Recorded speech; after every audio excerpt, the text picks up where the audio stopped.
Terdakwa pemufakatan jahat dan gratifikasi dalam kasus vonis bebas Ronald Tanur, Zarof Richard, kembali menghadapi persoalan hukum baru. Penyidik Jampitsus Kejaksaan Agung kembali menetapkan mantan pejabat Mahkamah Agung tersebut sebagai tersangka. Kali ini dalam kasus dugaan tindak pidana pencucian uang atau TPPU.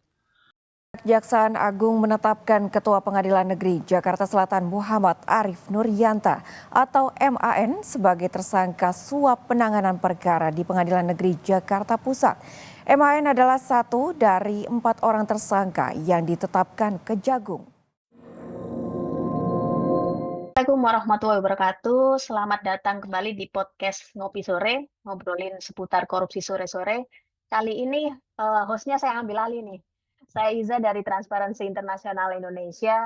Jadi kita bakalan ngomong sesuatu hal yang sebetulnya memang jadi perbincangan ya akhir-akhir ini. Kita ngomongin soal perkara yang kemudian kembali mencoreng dunia peradilan. Sebetulnya tidak kaget karena kasus-kasus serupa suap penanganan perkara ini adalah kasus yang berulang. Kasus yang berulang, kemudian juga kemarin kita dikejutkan juga ada kasusnya Zarof Richard begitu ya, yang mana dia adalah maklar kasus dan ini terbongkar setelah ada penyidikan gitu ya terkait dengan kasusnya Ronald Tanur dan juga akhir-akhir ini kita juga dikejutkan lagi tuh dengan kasus suap yang melibatkan yang sekarang adalah Ketua PN Jakarta Selatan ya, Arif Nuryanta. Dan pada saat kasus ini terjadi, dia adalah Wakil Ketua PN Jakpus. Dan tak hanya itu sebetulnya, tapi juga melibatkan beberapa hakim lainnya yang terkenal mereka sering bicara integritas gitu ya, anti korupsi. Dan juga ini melibatkan advokat tentu dan juga korporasi. Ini menjadi alarm sebetulnya bagi dunia peradilan kita bahwa reformasi peradilan yang digaungkan bertahun-tahun ternyata kita masih ada nih disuguhkan dengan hal-hal seperti ini. Nah, kali ini saya tidak sendiri teman-teman, tentu saja ada Mas Muhammad Rizaldi, beliau dari IJRS atau Indonesia Judicial Research Society gitu ya, dan juga aktif di MAPI FHUI, dan juga sudah banyak malang melintang di dunia peradilan kita ya, melalui riset, advokasi, dan lain sebagainya. Kita sapa dulu Mas Rizaldi, apa kabar Mas? Baik, terima kasih Mbak Iza sudah diundang di podcastnya TI ini. Siap, selamat datang di podcastnya TI. Jadi sibuk apa nih Mas Rizaldi? Sedang advokasi atau riset apa nih di AJRS atau MAPI? Tentunya kalau yang sekarang bareng juga ya sama koalisi masyarakat sipil, eh, konsentrasinya lebih ke KUHAP nih, karena apa namanya, pembahasannya sudah dimulai gitu ya, dari DPR sudah mulai menyusun rancangan Kitab Undang-Undang Hukum Acara Pidana. Nah ini fokusnya lagi pada ke arah sana nih, selain tentunya ada riset-riset yang lain ya terkait dengan peradilan gitu. Siap. Jadi ini menjadi salah satu advokasi penting juga gitu ya, Mas Rizaldi ya. Ada satu rancangan undang-undang ya, rancangan KUHAP ya, gitu ya, yang diadvokasi teman-teman organisasi masyarakat sipil termasuk juga IJRS. Baik, nanti itu akan ada hubungannya tuh dengan apa yang kita akan obrolkan hari ini sebetulnya. Mungkin aku mulai saja begitu ya. Tadi sempat aku spill sedikit mengenai kasus gitu ya. Eee kasus yang melibatkan Ketua PN, Arif Nuryanta dan kawan-kawan, yaitu mereka diduga gitu ya menyuap hakim, bahwa ada beberapa advokat yang diduga menyuap hakim senilai 60 miliar agar perkara korupsi minyak goreng dijatuhi putusan onslet atau, putusan lepas gitu ya. Dan, ini, eee, akibatnya para terdakwa, dari Wilmar, kemudian Permata Hijau dan Muslimas Group dilepaskan dari, segala tuntutan. Dan, jaksa penuntut umum sebenarnya telah mengajukan kasasi atas, putusan tersebut ya. Nah, ini kira-kira gimana sih, Mas Rizaldi, menilai atau dari perspektif Mas Rizaldi ya terhadap kasus ini? Dan saya yakin ini juga bukan kasus, pertama gitu ya, ini kasus-kasus yang berulang yang kita disuguhkan sebetulnya di, beberapa tahun terakhir. Silakan Mas Rizaldi. Ya, makasih Mbak Iza. Menarik tadi ya, ini nggak apa namanya, nggak kaget gitu ya, karena memang fenomena ini terjadi berulang, bahkan jaraknya bisa dibilang berdekatan gitu ya. Kalau kita lihat tadi ada kaitannya dengan kasus apa namanya suap juga yang terjadi di Surabaya gitu. Dan ini pengembangannya kemudian menyasar juga kasus tipikor di Jakarta Pusat yang terkait dengan minyak goreng ya, kasus suap tipikor minyak goreng. Nah, sebenarnya apa namanya sebagai yang terlibat di dalam apa namanya advokasi dan juga riset-riset berkaitan dengan reformasi peradilan tentunya sangat kecewa ya.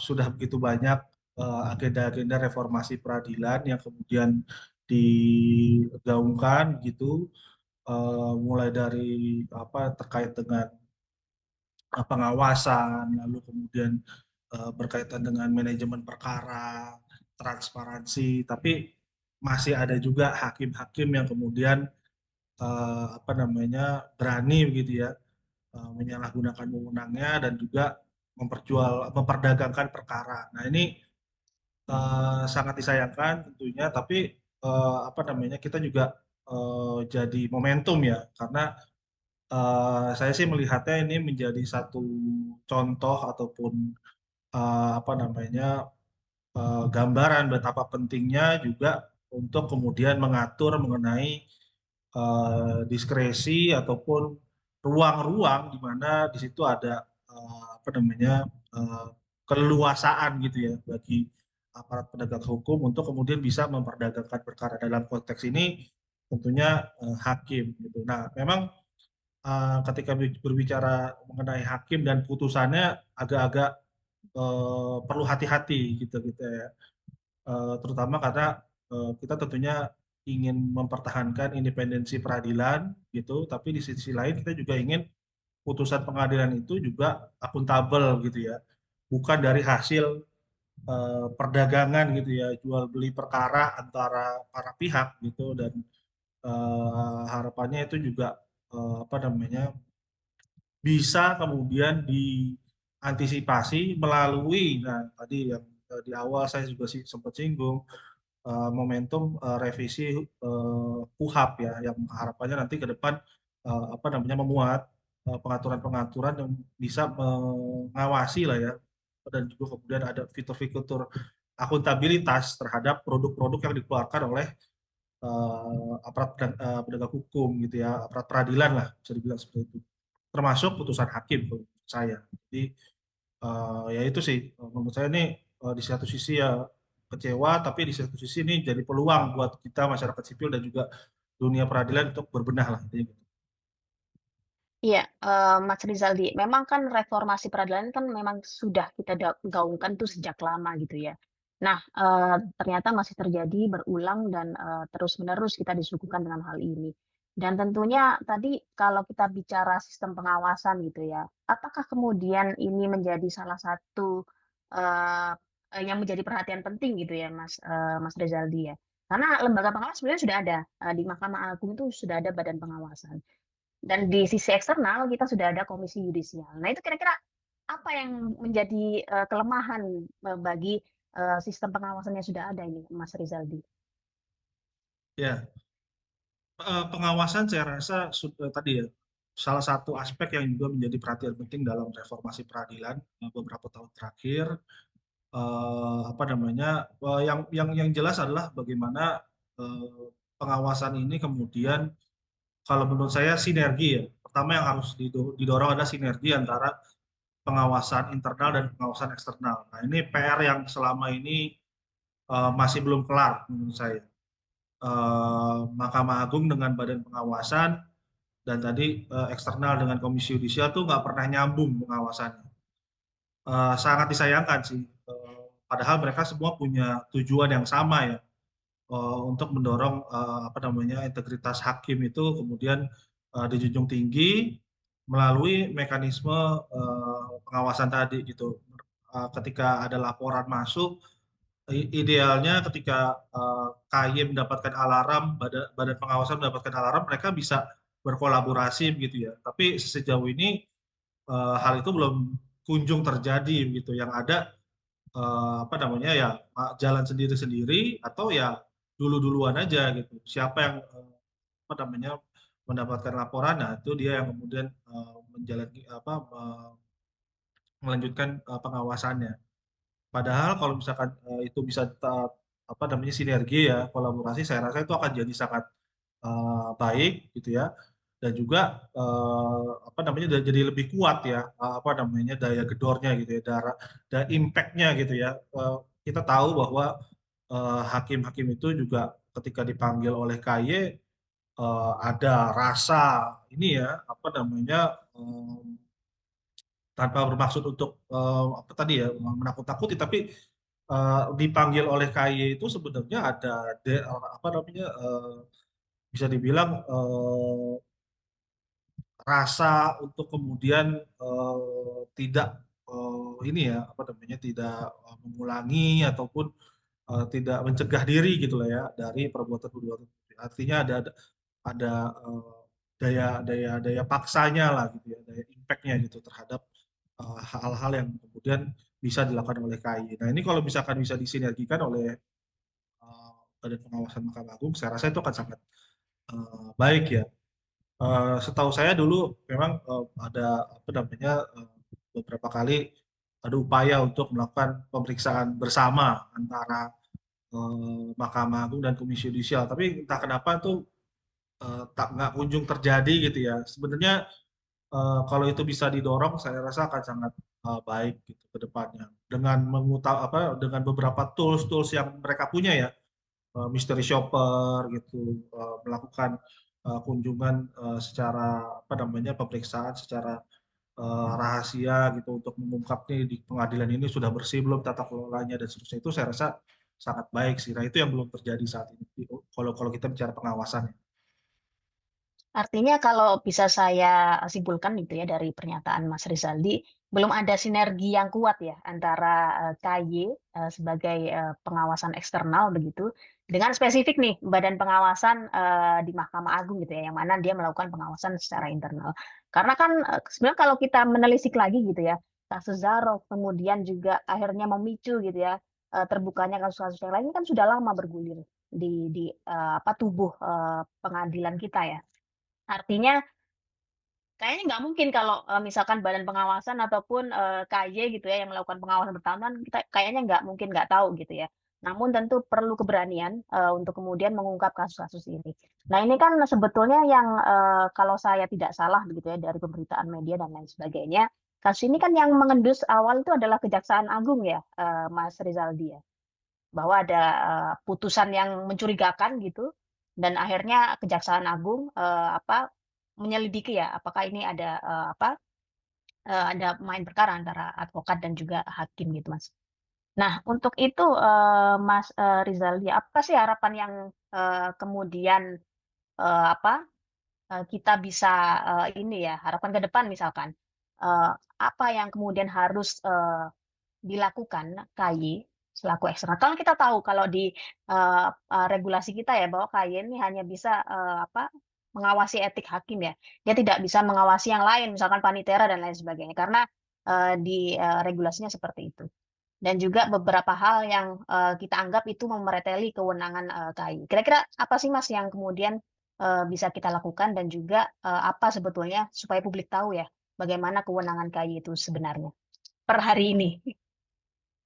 Baik. Ya, memang secara kewenangan Komisi Yudisial ada batasan ya dari segi pengawasannya.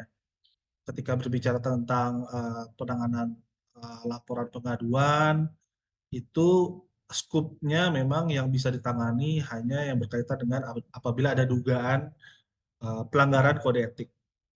Nah, cuman yang perlu kita pahami juga sebenarnya dalam pemeriksaan ataupun dalam penelusuran terkait dengan laporan tersebut, tentu Komisi Yudisial mendapatkan data dan informasi ya.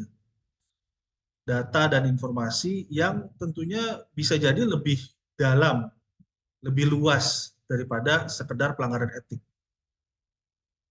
Nah, oleh karena itulah di situ fungsi KY yang juga peran KY di situ, kedudukan KY juga jadi sangat sentral untuk kemudian bisa dilibatkan dalam pengawasan terhadap hakim-hakim gitu ya. Informasi-informasi ini ketika antara KY dan MA tidak sinergi, maka ya terjadi tidak ada pertukaran informasi, tidak ada kolaborasi gitu ya. Dalam konteks kemarin misalkan promosi dan mutasi misalkan, MA sudah mengambil langkah melakukan mutasi ya, ratusan hakim kemudian dimutasi. Nah itu dasarnya apa? Pertanyaan pertama. Kalau misalkan ini dikoordinasikan dengan KY, kan KY bisa memberikan informasi, wah kita dapat laporan nih, KY punya laporan hakim-hakim ini yang diduga misalkan bermain perkara. Dengan begitu MA lebih punya dasar ataupun setidaknya bisa sangat terbantu gitu ya dengan keputusan ataupun kebijakan-kebijakan yang diambil. Tidak hanya ngomongin promosi mutasi, tapi juga ngomongin tentang pelatihan, pendidikan gitu ya, pendidikan pelatihan. Mungkin ada hakim-hakim yang sebenarnya sudah bagus, tapi kemudian dia dilihat, wah ada kecenderungan hakim ini bisa digoyahkan nih.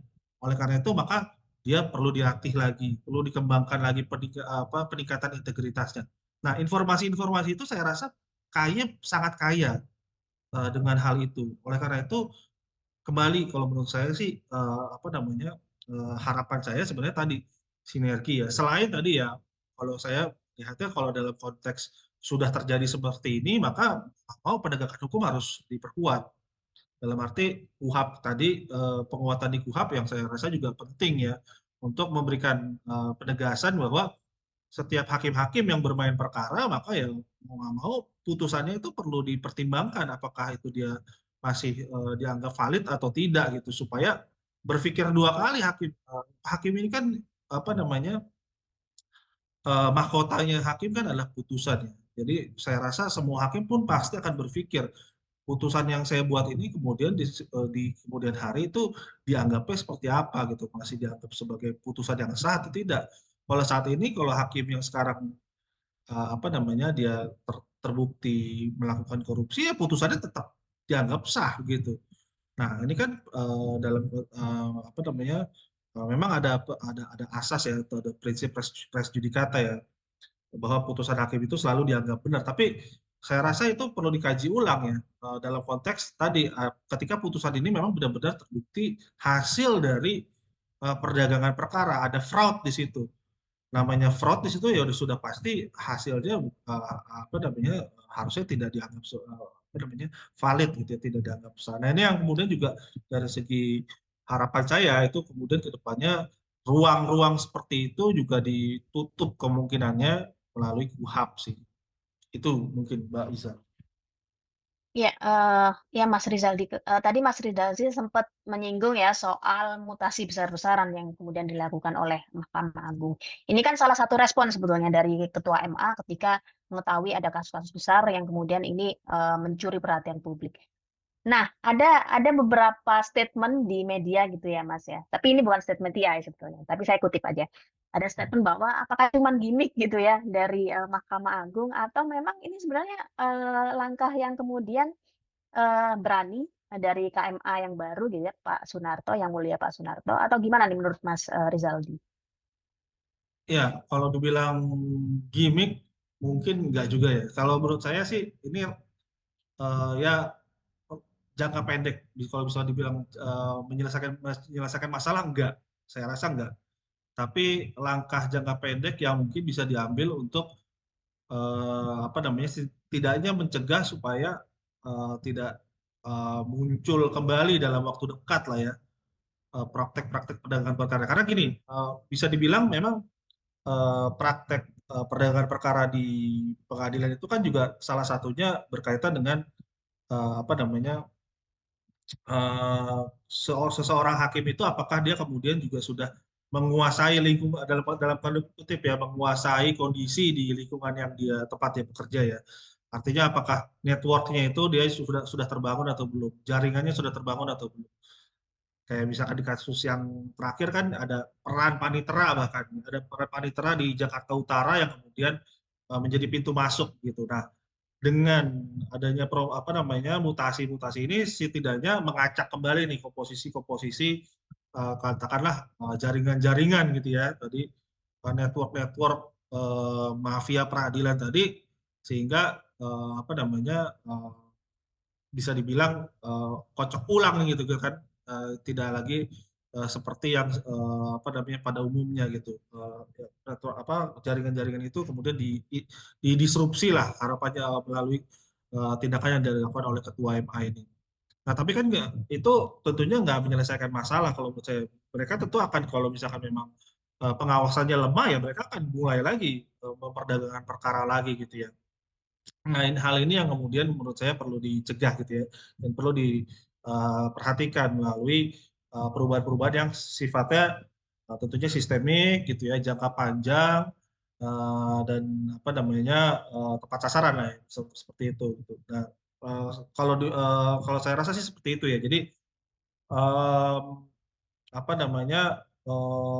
gimmick juga enggak, tapi menurut saya sih ini jangka pendek lah, bisa dibilang seperti itu.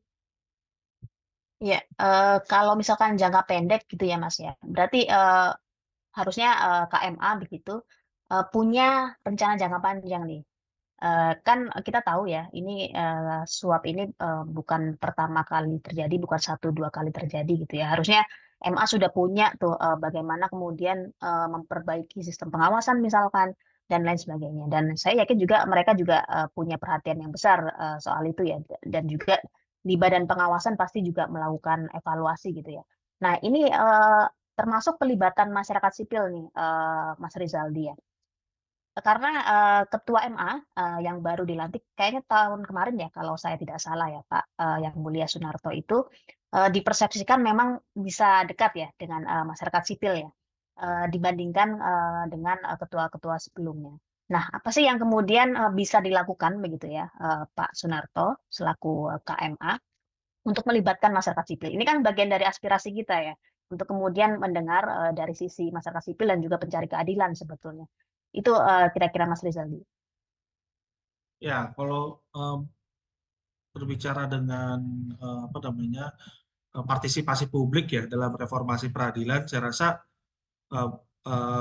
MA saya rasa sebenarnya saat ini kalau dibilang figur Pak Sudarto terbuka, saya rasa betul, tapi sebenarnya eh, sebelum-sebelumnya pun juga saya rasa di MA dibandingkan dengan lembaga-lembaga penegak hukum yang lain, partisipasi publiknya mungkin lebih baik ya, karena di situ ada perwakilan masyarakat sipil juga yang punya andil di situ ya, tim pembaruan di situ, ada perwakilan masyarakat sipil yang kemudian day to day membantu reformasi peradilan gitu. Dan dengan adanya Pak Sunarto, ya memang harapannya itu akan lebih teramplifikasi ya, pelibatan masyarakat sipil dalam reformasi peradilan. Cuman kan pertanyaannya, eh, roadmap-nya apa? Apa yang perlu dilakukan? Masyarakat sipil bisa apa? Dan kemudian ruang apa yang mungkin bisa diisi oleh masyarakat sipil dalam reformasi peradilan. Nah, saya rasa ini yang menjadi PR ke depan ya. Kita juga sebagai masyarakat sipil mungkin melihat reformasi peradilan dengan kasus-kasus seperti ini, mungkin ada yang berpandangan, wah ini susah nih udah reformasi peradilan, udahlah kita jaga jarak dengan Mahkamah Agung gitu, mengawasi dari luar. Sebenarnya nggak apa-apa juga, tapi yang perlu didorong adalah kita perlu tetap mengawasi, intinya mengawasi peradilan ya ke depannya. Jadi tidak bisa skeptis sepenuhnya gitu. Tapi yang jelas agendanya yang perlu dibangun ya. Tadi Mbak Iza tepat sekali bilang perlu ada rencana jangka panjang, perlu ada skenario yang dibangun gitu. Untuk reformasi peradilan ini. Dan sebenarnya kalau kita mau lihat apa yang perlu dilakukan, UNODC sebenarnya misalkan sudah punya toolsnya ya untuk kita ngomongin independensi dan integritas peradilan, itu kan sebenarnya UNCAC artikel 11 itu juga sudah dimuat, sudah dibikin lah, sudah dibuat apa namanya guidance frameworknya yang mungkin bisa digunakan oleh lembaga peradilan untuk mereformasi peradilannya. Ngomongin integritas, sebenarnya UNODC udah sejak jauh-jauh kala itu udah membuat tuh. Ngomongin pengawasan, kode etik, bahkan gaji hakim pun sebenarnya termasuk dalam konteks integritas peradilan. Jadi nggak bisa dilepaskan daripada itu. Ngomongin tentang promosi mutasi, pasti berkaitan dengan integritas peradilan. Ngomongin tentang peningkatan kapasitas, itu juga sangat berkaitan dengan integritas peradilan. Jadi blueprint-nya sebenarnya kita bisa melihat ke arah sana ya. Dan dokumen-dokumen internasional lainnya yang sebetulnya bisa jadi prinsip-prinsip panduan gitu untuk reformasi peradilan. Nah, ini tinggal kita lihat masyarakat sipil bisa membuat kajian terhadap itu, bisa mendorong supaya ada Mahkamah Agung dan masyarakat sipil juga bisa berkolaborasi ya mewujudkan hal itu gitu. Baik itu melalui mendorong kebijakan, melakukan piloting misalkan uji coba di beberapa daerah untuk kemudian mendorong best practice ya terkait dengan agenda-agenda reformasi tadi. Saya rasa sih itu kalau masyarakat sipil ya, Mbak Iya, Iza. sepakat sekali, Mas Rizaldi ya, memang harus ada roadmap yang jelas gitu ya. Saya yakin, MA sudah punya roadmap, tinggal bagaimana kemudian mengimplementasikan itu. Karena pekerjaan rumahnya begitu banyak dan juga, mau nggak mau pasti harus ada pelibatan masyarakat sipil di sana. Karena saya yakin juga jurus kepada, pidana gitu ya, yang mana itu banyak dilaporkan juga oleh masyarakat sipil. Nah, tinggal nanti bagaimana kemudian Mahkamah Agung secara spesifik dan juga, Komisi Yudisial ya, menanggapi, atau, menangani, laporan-laporan tersebut. Dan juga nih, Mas Rizaldi sempat tadi, menyinggung sedikit soal, RKUHP ya, yang kemudian isu-isunya nih bakal disahkan dalam, waktu dekat gitu ya. Nah, kaitannya nih Mas, dengan, yang kita obrolkan dari tadi ya, tentang suap penanganan perkara dan juga, di tubuh Mahkamah Agung gitu ya. Kira-kira, tentang reformasi dan kira-kira apa nih yang, tentu pertama satu hubungan terkait hal itu dan juga bagaimana kemudian ada harapan nggak nih di RKUHP itu kalau misalkan kita lihat dari kondisi yang sekarang? Ya, makasih Mbak Iza. Saya rasa KUHP sangat penting sih, karena kalau kita ngomongin suap peradilan, ini sebenarnya kan luas ya. Suap penanganan perkara itu salah satu lah bentuk dari korupsi di peradilan. Kalau di penelitian kami di 2021, penelitian kami terkait dengan akses terhadap keadilan itu sebenarnya juga menjadi banyak sekali akses-akses kekurangan dalam konteks akses keadilan yang menjadi pintu masuk. Akhirnya terjadi korupsi di peradilan gitu ya. Suap untuk memperlancar putusan perkara supaya cepat periksanya, atau misalkan suap untuk kemudian supaya bahkan putusannya ditunda dulu, jangan dikeluarin dulu dan seterusnya. Ini nggak hanya ngomongin tentang perkara ya, tapi prosesnya nih, kita ngomongin hukum acara itu banyak sekali ruang-ruang yang sebenarnya di situ kalau misalkan tidak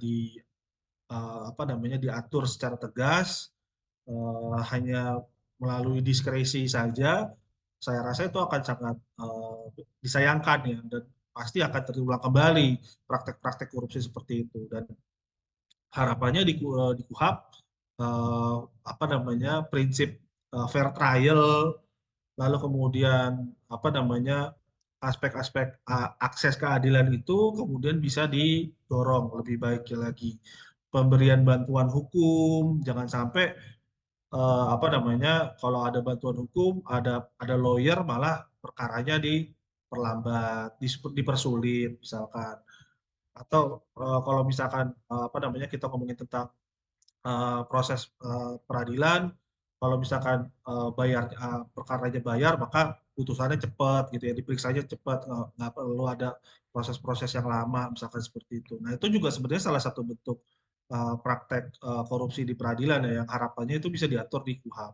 Nah, spesifik ngomongin tentang suap penanganan perkara tadi yang sudah saya singgung di awal sebetulnya. Kalau putusan nih ya, gitu juga dengan produk-produk aparat penegak hukum lainnya, apakah itu jaksa melalui tuntutan, dakwaan, penyidik, Polri dengan apa namanya dokumen-dokumen hasil penyidikannya misalkan seperti itu, ataupun dalam konteks upaya paksa, itu semua harus sama apa namanya diskresi tersebut kemudian harus bisa diikuti dengan mekanisme akuntabilitas yang jelas.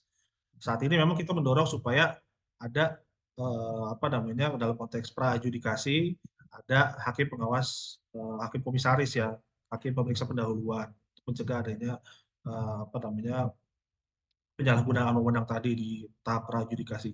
Nah, dalam putusan tadi yang saya singgung di awal yang berkaitan dengan implikasinya apa kalau misalkan ternyata putusan hakim itu ternyata dihasilkan dari praktek-praktek suap, perdagangan perkara, yang mana itu hasilnya adalah fraud gitu ya. Harusnya secara tegas KUHP itu bilang bahwa ada implikasi hukumnya gitu bahwa putusan itu kemudian akhirnya harusnya apakah dia dianggap batal demi hukum atau dapat dibatalkan dan itu harusnya dipertimbangkan lah. Jangan sampai itu jadi apa namanya ya udah diterima begitu begitu saja gitu. Seakan-akan itu putusan yang benar gitu sehingga akhirnya tidak memberikan efek jerah juga pada hakim gitu sebagai yang membuat putusan gitu kan ini kan seakan-akan anggapannya seperti itu.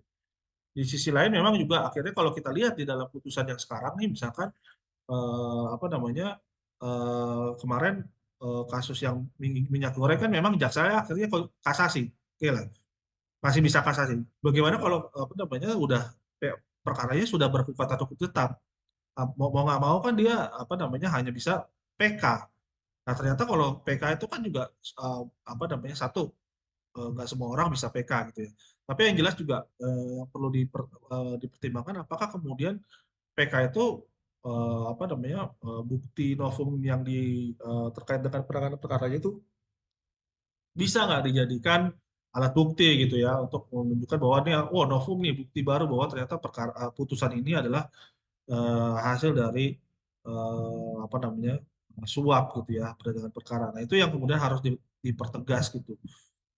Dan harapannya sih itu diatur ya di dalam KUHP gitu. Ya, semoga ada harapan baik ya, Mas Rizaldi ya terkait dengan KUHP ini. Mungkin terakhir nih, Mas Rizaldi ya, sebelum nanti closing. Nah, ini kan ada momentum nih Mas, di tahun ini ya, jadi, pansel sudah dibentuk, jadi, ada momentum seleksi, untuk memilih ya komisioner, komisi yudisial. Nah, tentu kita tahu, tadi Mas Rizaldi sudah menjabarkan banyak, bagaimana kondisi kewenangannya seperti apa. Nah, kemudian harapan dan juga, titip pesan nih kira-kira, ke pansel yang sudah terbentuk. Oke, ya, saya rasa pansel tentunya harapannya bisa ini ya, apa namanya, transparan ya, dalam hal proses ya, karena kita tahu bahwa ini Komisi Yudisial punya peran penting dalam mengawasi peradilan kita, sehingga harapannya eh, proses seleksi ini bisa transparan mungkin dan juga bisa mendapatkan anggota-anggota Komisi Yudisial yang memang berintegritas ya, berintegritas dan juga punya visi ya, punya visi bagaimana KY ke depan dalam konteks hubungannya dengan Mahkamah Agung. Saya rasa itu yang juga sangat penting ya, bahwa tidak hanya melihat calon nantinya, pansel melihat calon-calon itu dari segi kapasitasnya, keilmuannya, tapi juga punya visi tadi, visi yang kemudian bisa mendorong tujuan bersama untuk meningkatkan integritas dari hakim dan juga pengadilan itu sendiri. Jadi kalau pansel terutama itu bisa apa namanya bisa menjalankan hal itu dan juga kalau apa sebisa mungkin apa tentunya harus independen ya karena baik lagi nih ini juga kalau dalam konteks pansel Komisi Yudisial ini kan juga apa namanya kita mengharapkan tidak ada titipan-titipan ya apa dari segi proses seleksi nanti. Kurang lebih sih itu mungkin belinya. Baik, teman-teman semuanya, saya pikir ini adalah akhir, dari podcast kita ya. Tentu selama kurang lebih 30 menit tadi kita sudah banyak membahas gitu ya. Ini udah terangkum semua nih, suap penanganan perkara sampai dengan, KUHAP dan juga, seleksi, komisioner KAY ya. Tentu nanti, kita akan berjumpa di episode-episode lainnya yang mungkin, tentu dengan tema, yang lebih, menarik dan juga bombastis kali ya. Jadi, tentu, makasih banyak, Mas Rizaldi, kita sudah ngomongin banyak Sama-sama. hal hari ini. Tentu kita nanti akan berjumpa di episode-episode lainnya yang ngomongin, peradilan gitu ya. Terima kasih banyak dan teman-teman jangan lupa untuk, like, comments, dan subscribe channel Transparansi Internasional Indonesia. Terima kasih. Wassalamualaikum warahmatullahi wabarakatuh. Sampai jumpa.